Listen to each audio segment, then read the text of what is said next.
aqui que sobrou tempo nessa aula. Então, o que é a história do usuário, gente? A história do usuário é uma maneira de descrever o que o sistema tem que fazer. É uma maneira de descrever requisito funcional. Tá? E, na verdade, tudo que eu preciso dizer de história do usuário está resumido nesse exemplo. Tá? Isso é uma história do usuário padrão. Como um vendedor responsável pelo setor de livros, eu quero procurar por livros filtrando por nome para que seja possível verificar se o livro X está disponível para pronta entrega. E aqui tem basicamente tudo que você precisa saber sobre a história do usuário. Todo o resto, tá, é só para a gente discutir, entender, sem estar fazendo.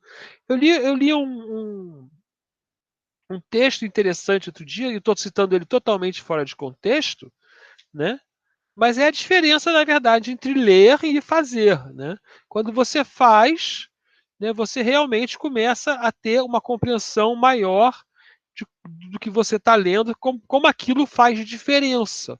Né? Até para a opção, por exemplo, né, de escrever só procurar por livros filtrando por nome. Ao longo do projeto, pode ficar tão claro tudo que você decide, né, escrever histórias de usuário mais simples. Então, existe esse formato, que é um formato padrão, que foi proposto por autor, daqui a pouco vai aparecer o nome dele, né? Na verdade, foi registrado por um autor, né? E esse aí é o que a gente vai falar. Mas a gente vai mostrar que tem outras maneiras também de escrever, e na prática, muita gente passa a escrever só essa partezinha do meio aí, procurar por filtros filtrando pelo nome. Tá? Então, a tradução é user stories, que em português é uma palavra que não existe, que é histórias com E. Essa palavra não existe no português. Na minha época, até quando eu era garoto, era ensinado, mas depois ficou combinado que não existe entre os filólogos. Né? E o que eu quero é o seguinte, é resolver o problema do requisito de comunicação. Tá? Por quê? Porque todos aqueles métodos anteriores que a gente descreveu, né, toda aquela família de que eu mostrei ali, né, são difíceis do usuário entender. Então, o que foi buscado, né, primeiro com o DFD, que eu nem mostrei porque não se usa mais, depois com casos de uso e agora com histórias do usuário, é chegar cada vez mais perto num texto que seja tão simples para o usuário entender, que ele entenda com facilidade, que ele possa dizer, isso que eu quero isso, eu não quero isso, ou isso tem prioridade ou não tem prioridade. Tá? Então, o que a gente quer, na verdade, é resolver o problema do usuário, envolver o usuário na descrição dos textos. Em vez de criar uma descrição formal que os desenvolvedores entendem, transformar na sua linguagem para a linguagem do usuário. Em vez de ensinar o usuário a nossa, a gente aprende a do usuário. Tá? Então, elas são descrições concisas, né, de um pedaço de funcionalidade que tem valor. Olha a palavra valor aí. Né, e vem não especificado. Né. Esse cara aí, quando escreveu esse texto, que eu peguei de alguém, deve estar na bibliografia, né, ele não diz o que é valor. Ele fala, eu vou agregar valor para o usuário. Né. Por isso que a gente tem que pensar o que é valor. Né. E se vocês não lembrarem de nada, valor é Iraces. Vou repetir isso algumas vezes durante o curso. Né? É aumentar receitas, evitar custos, melhorar serviços. Né? Em português ficaria aumentar receitas, evitar custos e melhorar serviços. Arachnes. Não deu certo. Ficaria assim. Mas é Iraces em inglês. Então, o que a gente quer? A gente quer poder entender o que o usuário quer e por quê. E aí eu volto ao discurso que eu sempre faço, não faça um sistema sem saber por quê. Mesmo que você só precise saber o que e como, sem saber por quê, você não sabe em que direção ir. Né? Não sabe priorizar, não sabe gerar valor. Então você vai ficar num limbo de priorização, né? E provavelmente vai errar a priorização. E aí não vai atender direito o usuário. Né? Então a descrição, né, é sempre essa, como e diz qual é o papel que o usuário assume, né? Eu desejo o que ele quer fazer e a justificativa ou o valor que ele vai agregar. Né? Como um sócio do clube, eu desejo marcar a quadra de futebol de forma a jogar com alguns amigos, né? Como um gerente, eu desejo relatório de vendas por cliente, de forma a conhecer os melhores clientes. Veja que, se eu quiser saber quanto eu vendi, é outra coisa, né? Vai me induzir outras maneiras de pensar o relatório. Agora, como ele falou para mim que eu quero conhecer os melhores clientes, eu já tenho ideia que eu vou ter que, por exemplo, em vez de organizar por ordem alfabética, organizar por ordem de melhor cliente. E vou perguntar, mas o que é o melhor cliente? É o que compra mais coisas, ou o que gasta mais dinheiro, ou o que dá mais lucro? Então, a minha discussão de requisito funcional fica muito mais ampla, muito mais educada, porque eu sei por que ele quer e eu posso questionar não só o que ele quer, mas por que ele quer para melhorar o meu quê. E isso é escrito num cartão, né? Por que é escrito num cartão? Para você usar lá no quadro Kanban. Você pode escrever onde você quiser, num caderno, né? Mas o usuário tem que poder ver, né? Uma grande vantagem de cartões é que você pode botar eles em ordem, né? A desvantagem é que você se perde com a quantidade de cartões. Então, o cartão ele vai ter a história do usuário, propriamente dita, né? A conversação, né? Que são informações adicionais sobre a história do usuário, e a maneira de confirmar. Então, apesar desse cartão aqui ser muito bacaninha e simples, né? Um cartão melhorado é assim. Eu tenho lá um número para o cartão, para eu saber, ó, tenho 10 cartões, 50 cartões, né? Um nome para essa história do usuário se chama login do usuário, né?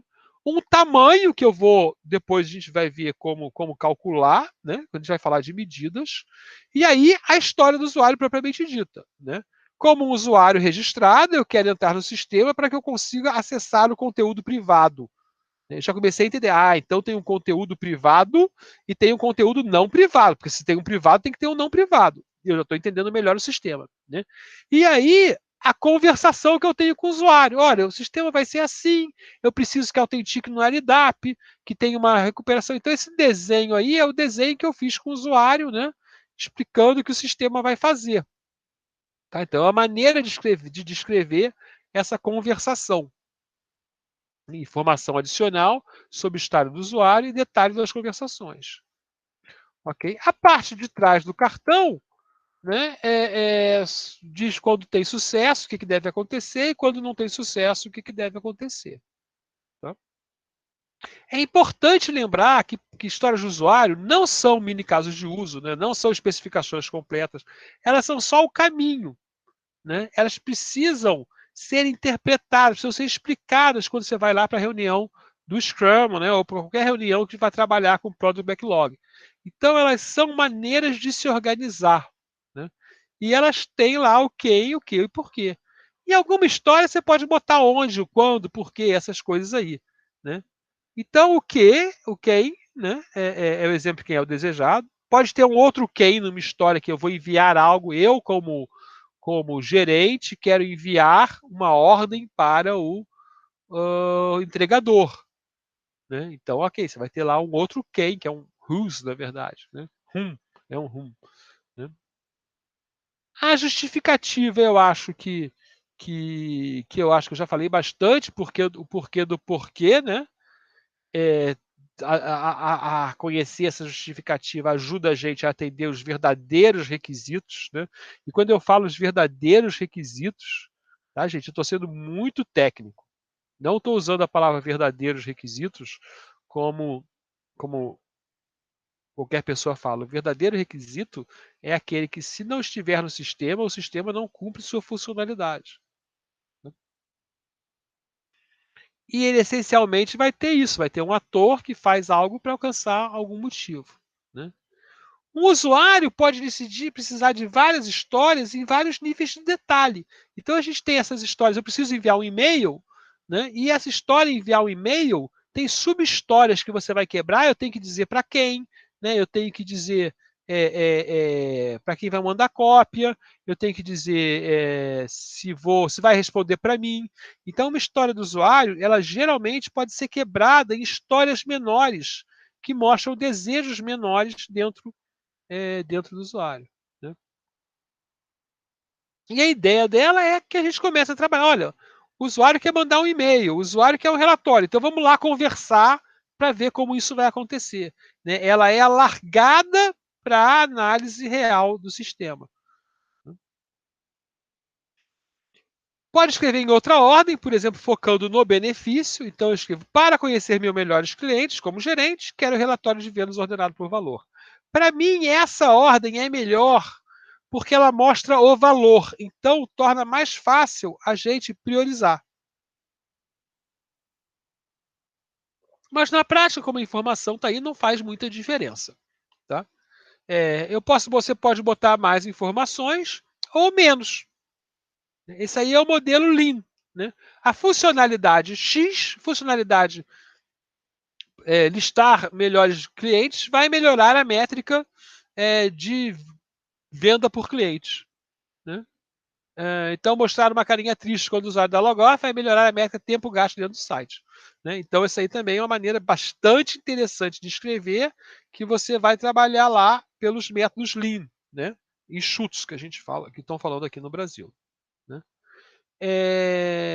Critério de aceitação, né? Confirma que o sistema funciona de acordo com o que eu quero. Né? Então, eles são normalmente tem que ser definidos antes de você construir a história. Né? Então, na prática, você define a história, você fala, mas como que você vai aceitar? Vou aceitar se for assim, assim, assim, e aí você decide como a história funciona. É aquela conversação ligada à história. Né? E esses critérios têm que ser explícitos, né? Tem que mostrar exemplos. Né? Se escrever, se comprar laranja, eu não vou aceitar, porque eu só vendo laranja se comprar laranja e tangerina. Né? Dizendo a resposta do sistema, não. E aí isso permite que você desenhe, então, a história do usuário, como ela se comporta. Né? Ok. Então, ela pode aparecer numa planilha, por exemplo. Essa é uma planilha interessante, né? Que você pode organizar de várias formas. Né? Pode aparecer numa planilha especial, que é o Product Backlog, né? Onde você vai ter ID, você vai ter um tema, né? Você vai ter notas, vai ter prioridade, vai ter status. Né? Então, vocês podem fazer as histórias de várias maneiras. Né? E podem ser épicos, né? Que são tão grandes que você vai ter que quebrar. E existem regras para quebrar esses épicos, né? Como nas fronteiras de o que cria, né? O que lê, o que dá update, o que apaga, né? Nas fronteiras entre subsistemas, né? Nas fronteiras de vários cenários. Né? Também você pode quebrar por tela, por botão, por grupo de campos, por passos de workflow, né? Porque você tem que chegar, cada história do usuário tem que chegar num ponto que você fala: isso aqui eu sei programar. Isso aqui eu sei fazer e sei dizer: isso aí eu faço em 3 dias, 2 horas. Né? Então, o importante da história do usuário é que ela vai lá desde o épico, quer dizer, eu preciso mandar e-mail para o pequenininho, eu preciso especificar quem vai receber o meu e-mail. Tá? E aí, como isso? Você vai quebrando por essas coisas aí. E depois que se falou, então, história do usuário, passou a se falar em mapas de história. Lamentavelmente, a gente não vai poder se aprofundar nesse tema, que é um tema mega interessante, porque é a forma como a gente devia estar fazendo as coisas hoje. Quer dizer, contar as histórias do usuário usando o sistema, que é isso aqui, ok? E para esses usos do sistema, né,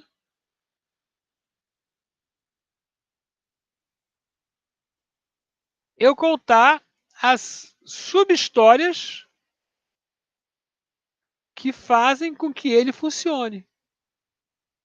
Né? Priorizadas, elas estão priorizadas aqui. Né?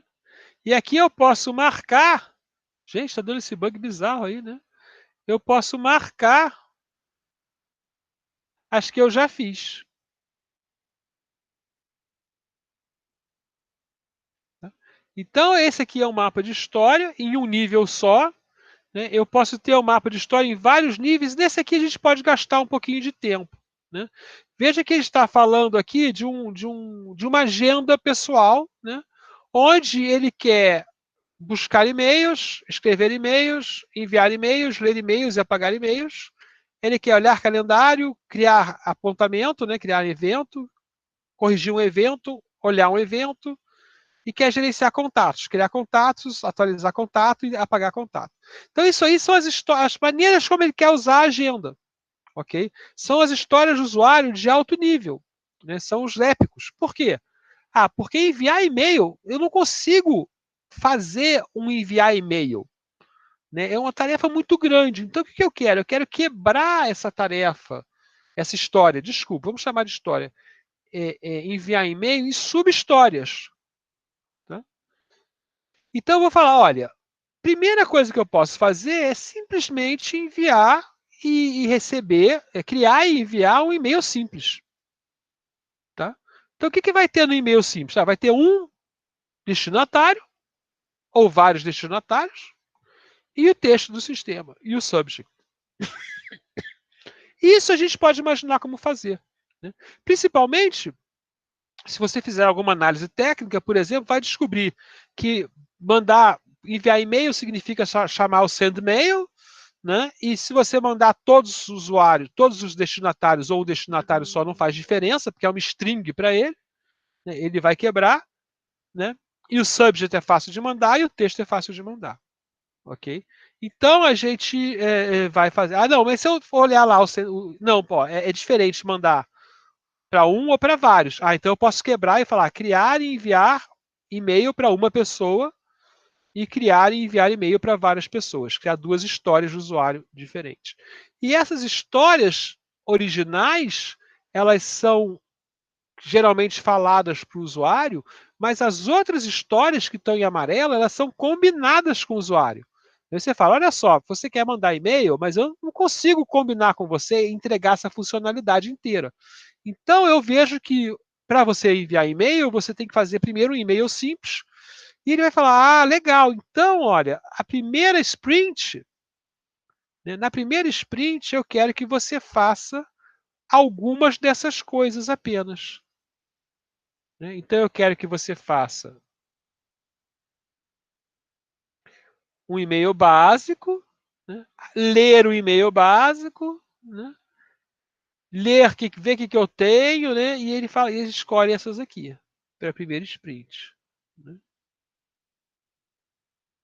Esse aqui é se possível, é alguma coisa W if possible. Caramba, esse bug tá bizarro. Tá? Acho que ele não fez. Né? Então, e aí eu posso planejar, fazer o meu planejamento ágil por releases, né? E as funcionalidades, basicamente, que a gente está vendo aqui é uma release, né? Composta de 2 sprints ou mais, né? Porque isso aqui já é uma priorização, né? Então eu posso decidir aqui, né? Isso aqui é sprint 1, isso aqui é sprint 2, isso aqui é sprint 3, isso aqui é sprint 4. Quando eu acabar, vou ter uma release que vale a pena lançar como utilidade, ok? Então, essa organização, apesar de você fazer ela bem informalmente, tá? Você pode trabalhar ela em exercícios, né? E fazer crescer. Então, o objetivo é organizar em um modelo útil, né? E a história básica é essa aqui, né? Você tem que grupar em grandes funcionalidades, né? Ou temas como gerenciar e-mail, gerenciar calendário e gerenciar contatos. Nessas histórias, nesses temas, você tem que botar as histórias lá, né? Então, eu tenho que enviar e-mail, ler e-mail, né? E depois você vai sofisticando elas, né? E aí depois que você grupa e prioriza em temas, né? Você pode então fatiar em releases, né? E trabalhar com as próximas sprints apenas. Porque não adianta você fazer isso para todo mundo, tá? Não adianta você planejar o futuro distante em sprints. Você tem que planejar o futuro próximo, ok? E vai receber no final algo desse tipo, né? Sendo que o seu planejamento aqui ideal é por release, né? Para você saber, e a release em sprints, né? Eles falam brainstorm silencioso quando todo mundo mexe no quadro, né? Porque as pessoas vão quebrando as coisas de maneiras, né? Usar post-it grande é engraçado, as pessoas falam use post-it de marca, porque os que não são de marca caem. é verdade, tá? Eu tenho essa experiência. Se você comprar post-it que não é de marca, não é o post-it da 3M, eles começam a cair. E sempre usar verbos para começar as histórias, né? Como está feito aqui no exemplo, né? Que são os nomes das histórias, né? Veja o que está marcado aí, e aí já é essa confusão, né? Que uma história tem um nome, que é verbo e ação e objeto, né? Mas ela tem uma descrição que é um pouquinho mais longa. Tá? E aí, esse conceito é bem claro para a gente. Tá? A melhor maneira de descrever sistemas hoje em dia é a intenção do usuário ao usar o sistema. Tá? Então, se vocês querem alguma regra, a regra é sempre a por que a pessoa vai usar o sistema. Né? E por isso que a gente usa muito o exemplo do caixa bancário.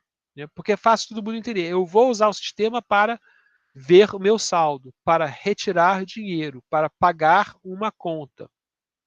Okay? Então, esses momentos. Mas eu não posso ver o saldo e pagar uma conta? Pode, mas eu não consigo separar, então eu separo essas funcionalidades. Ah, mas quando eu vou pagar uma conta, eu tenho que entrar com a senha. Entrar com a senha não é uma história? Não, porque você não vai no caixa só para entrar com a senha. Ele pode ser uma sub-história, porque quando você foi lá olhar, né, você descobriu, ó, tem uma sub-história aqui, ou subcaso de uso. Né? Pode. Mas o grande nível que a gente deve trabalhar, né, é assim, eu como real usuário, a pessoa que vai mexer no sistema, eu vou entrar lá para fazer uma coisa única, que se eu parar no meio significa que eu não fiz o que eu quis, né? E se eu puder fazer duas, eu puder fazer uma e depois a outra, também não é uma coisa única. Né? E esse é o modelo que a gente tem, que em caso de uso se chama modelo do nível do mar. Né? Mas a gente pode chamar de por seção. Né? Qual é a seção mínima que tem significado no sistema que você pode fazer? Né? Então, lá no caixa do banco, qual é a coisa mínima que você pode fazer? É comprar um item. Então, a história do usuário, a primeira história do usuário que vai ter que ter lá é comprar um item. Ah, mas tem um épico maior ainda, que é fazer uma compra. Ah, ok, vamos trabalhar isso. Mas tem um nível importante que você chega lá e compra um item.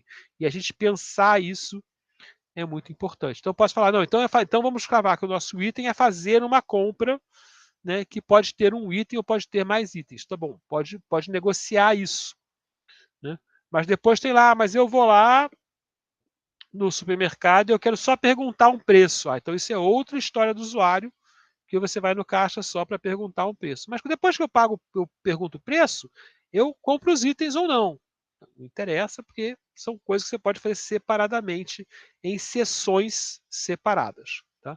Então, esse é um aprendizado também importante para a gente, né? Pensar sempre por que o usuário vai entrar no sistema e se ele pode entrar para fazer só aquilo. Tá? Então, por hoje é só. A gente se encontra segunda-feira, mas o dever de casa é levantar as histórias do usuário para os seus sistemas. Tá? Quem quiser pode tentar fazer um story map sem problema nenhum. Né? Provavelmente vocês vão acertar. Né? Ou pode escrever um product backlog, né? Ou só uma planilha, que é o mais sem graça aqui, né? Porque não tem como priorizar. Isso aqui é quase a mesma coisa, né? Então vale a pena escrever nesse formato que é uma extensão da planilha anterior. Eu vou botar esse trabalho lá no nosso lista de trabalhos a entregar. Tá? Ufa! Então, perguntas para segunda? Não, para quarta. Eu sempre dou pelo menos uma semana. Tá?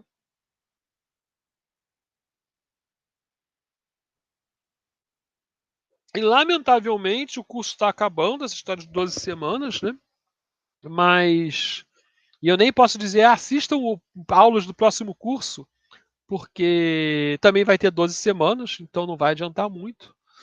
Mas eu acho que a gente está vendo as principais coisas. Sim, vamos ter mais um trabalho, provavelmente, ligado a medidas. Tá bom?